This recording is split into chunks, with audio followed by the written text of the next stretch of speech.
કૃષ્ણ, પોતાના જ સામે શસ્ત્ર કેવી રીતે ઉછાવવું? અર્જુન, તું પરિણામનો વિચાર છોડ, કર્મ કર. ધર્મ પોતે રસ્તો ગળાવશે. મહારાજ, યુદ્ધ શરૂ થવા પહેલા અહીં શબ્દોનું યુદ્ધ ચાલે છે. પિતામહ, ગુરુ, ભાઈ, આ યુદ્ધ મને ખાઈ જાય છે. આત્મા અમર છે અર્જુન. મૃત્યુ તો માત્ર વસ્ત્ર બદલવાનું નામ છે.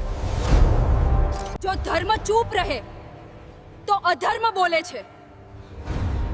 હવે ધર્મને ઊભું થવું જ પડશે.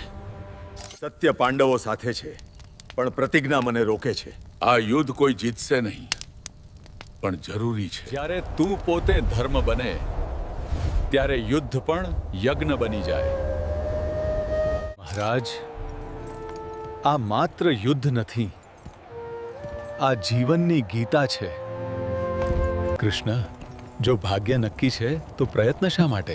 ભાગ્ય રસ્તો બતાવે છે, ચાલવું કર્મનું કામ છે. મૃત્યુનો ભય મને અટકાવે છે.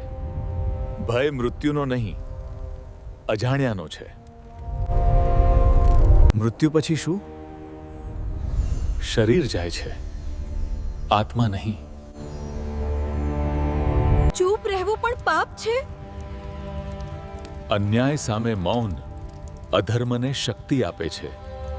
હવે ધર્મ ભાગવું નહીં, ઊભું રહેવા છે. એ જ રાજધર્મ છે. શિષ્ય સામે શસ્ત્ર મારો ધર્મ નથી. સત્ય સામે આંખ બંધ એ પણ અધર્મ છે. સત્ય જાણું છું, પણ પ્રતિજ્ઞા રોકે છે. પ્રતિજ્ઞા ધર્મથી મોટી નથી. અળ છોડવું મુશ્કેલ છે. કારણ પાંચતું અળમાં પોતાને બાંધે છે. કામ કર, આસક્તિ વગર. હવે સમજાય છે.